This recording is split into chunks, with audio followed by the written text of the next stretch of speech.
باچا خان سرخو کړی وکړه، باچا خان ګوړه په ګاڼۍ کې په خپله ودرېدو، باچا خان هنر ته لاس ور واچو. نن زما په معاشره کې د کسبګر څه حیثیت دی؟ د ټولو ناول خو زه نصیب زاده تنها ته دغه په دغه دواړو کتابونو باندې مبارکي وایم او د بازیره ادبي ملګرو بام دې هڅې ته دې غونډې ته څنګه چې ډاکټر صاحب وی عثمان صاحب خبره وکړه چې ډېره سنجیده غونډه ده او په هر حواله سره د ادب نماینده غونډه ده. نو زه د بازیره ادبي ملګرو دې زیار ته مبارکي ورته هم وایم او ډېر زیات ډاډه پې هم یم او داد وله هم ورکوم. د نصیب زاده تنها د شعر په حواله سره مشرانو خبرې وکړې، مقالې لیکلي مقالې پې وویلی شوې، د هغه شاعري وویلی شوه، په هغه باندې نظمونه وویلی شو او دا ستاین غونډه زما په خیال باندې د پښتون لیکوال دپاره، د پښتون ادبي مبارز دپاره او بلکې یو سیاسي مبارز دپاره ډېره زیاته ویاړجنه ده او ډېره زیاته معتبره ده. د نصیب زاده تنها په شعر باندې څنګه چې ما وویل ډېرې خبرې وشوې، خو د نصیب زاده تنها په شخصیت باندې هم دوه څلور خبرې پکار دي. دا سړی چې دی نو دی حقیقت پسند دی او دی قام خوښی دی او دغه څیز د ده په ژوند کې هم، د ده په ناسته ولاړه کې هم، د ده په کلي په بانډه کې هم د ده په شخصیت کې ښکاري. زه اعتراف کوم، زه دوه ځله حرمینو شریفینو ته تلیم.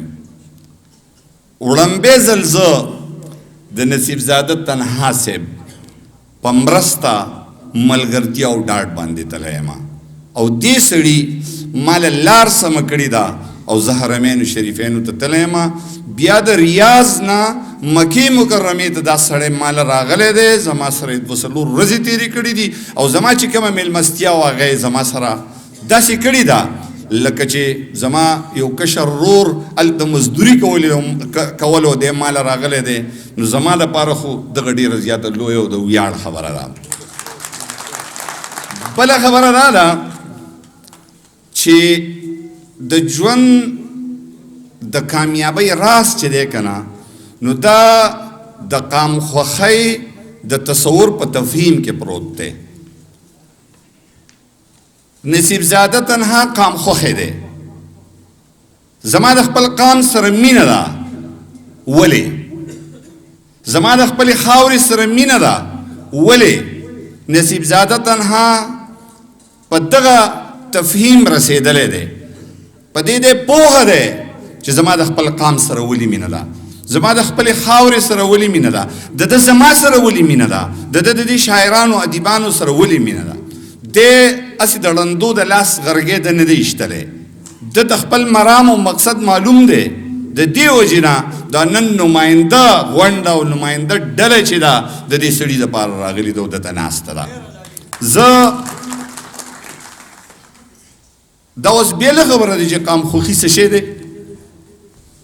د جدید دور ټولنپوهان چې دي هغه قام څه ته وایي، اسلام قام څه ته وایي، نور ملکونه قام څه ته وایي. خو نصیب زاده تنها چې د قام کم تصور د باچاخانۍ نه اخیستی دی نو ډېر رسا پوهه یې ترې اخیستې ده او د هغې دپاره خپل کار کوي. بل لا سړی چې دی نو دی په ماضی کې هم خبرې کوي، دی د مستقبل لپاره هم سوچ کوي، خو دی په لمحه موجود کې موجود دی. شهاب صاحب وختي خبره وکړه چې دا زموږ فعال ملګری دی. په سعودي عرب کې به هم د دا غونډې منډې کولې او دی چې کله نه وي نو د بازیره ادبي ملګري وي موږ داسې مړاوي یو نو چې دی راشي نو زمونږ سرګرمۍ شروع شي. نو دی په لمحه موجود کې هم موجود دی، غم خادي هم کوي، راشه درشه هم کوي او دی چې دی د خپل قام نه هم خبر دی او د خپل سیاسي ذمهوارۍ نه هم خبر دی او انتهایی په اخلاص سره د خپل سیاسي او قامي ذمہواري سرته رسوي د چا په شانته د منافقت ښکار نه دی. بل د موضوعات چې دي مشرانو ټولو خبره وکړه چې څنګه د پښتون شاعر په کلام کې کم موضوعات پکاري هغه ټول موضوعات پکې موجود دي. زه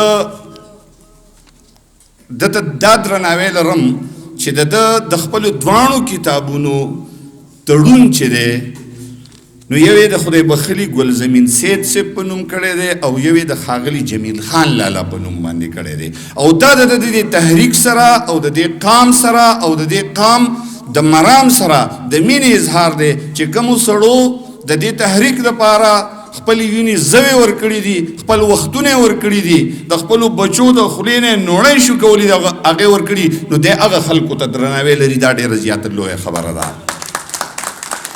د حقیقت پسندۍ له راځم دوه درې څلور شعرونه د ده په حقیقت پسندۍ باندې ویمه د ده د کلام نه ویمه. دی وایي چې د ایمل خان او د ریا خان وسو راویښ شئ که نه د ایمل خان او د ریا خان وسو راویښ شئ که نه په انګریزانو به تر څو پورې کابل ساتمه. دا شعر د نصیب زاده تنها د حقیقت پسندۍ یو ډېره لویه بیلګه زه ګڼمه چې دې سړي د کم ځای نه خبره کړې ده او د ده په نفسیاتو کې کومه خبره پرته ده زه هغې ته ډېر زیات درناوی لرم. سړی ناسړی نه ګورئ چې چاته مو په سر کړه دا تاسو څه جوړ کړي دي یارانو د شملې نه. اوس په دې خبره کې کوم پیغام دی دا سړی د خپل منصب نه خبر دی دا سړی د خپلو لفظونو د تقدس نه خبر دی دا سړی د خپلې نظریې نه خبر دی نو ځکه دا خبره دی کولی شي. بل دا باچا خانې دی. باچا خان زما په نس باندې ډېر دا وړه خوله ده او ډېره لویه خبره کوم دلته ډېر لوی خلک ناست دی زما استادان ناست دي دلته زما په نس باندې د پښتنو په معلوم تاریخ کې د ټولو نه لوی لیډر چې دی نو دا باچا خان دی.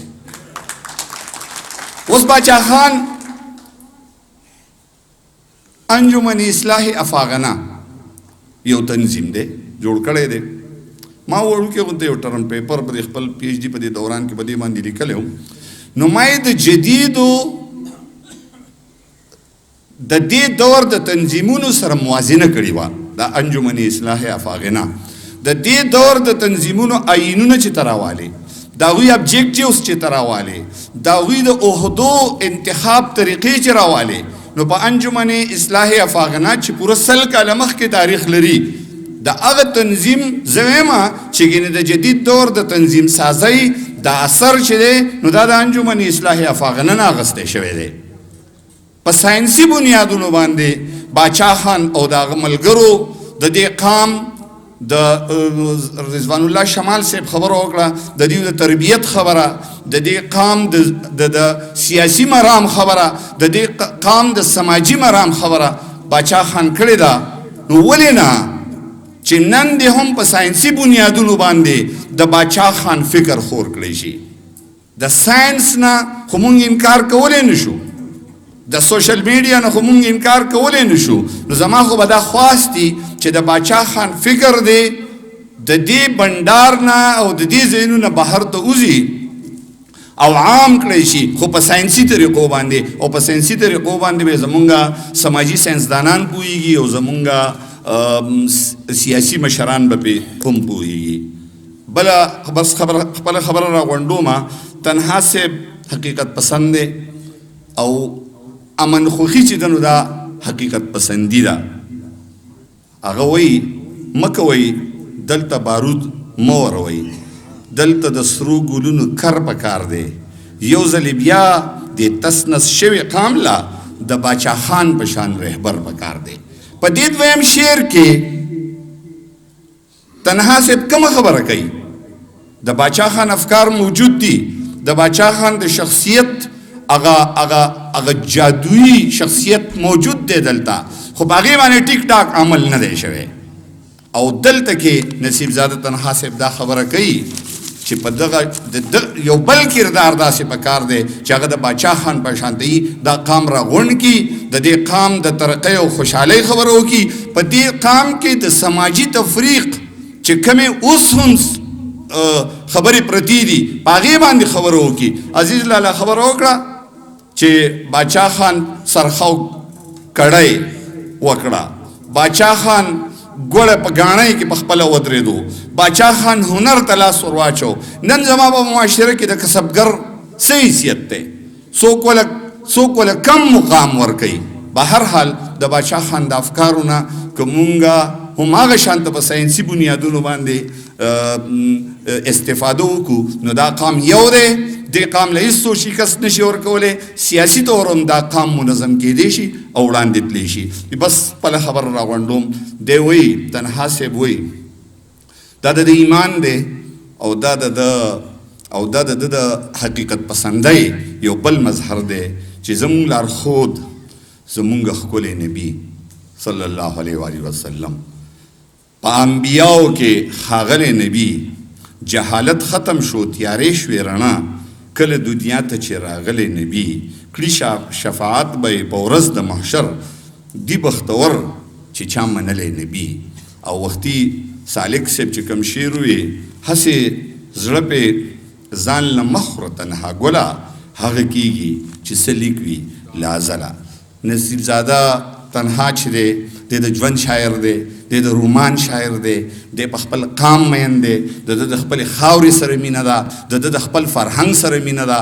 دا شخصیت چې دی زما خو سره ډېر نږدې تګ راتګ دی. دی هلته راځي او زه دلته راځم. د ده په وجه باندې مې د ټولې بازیري د ملګرو سره تعلق دی.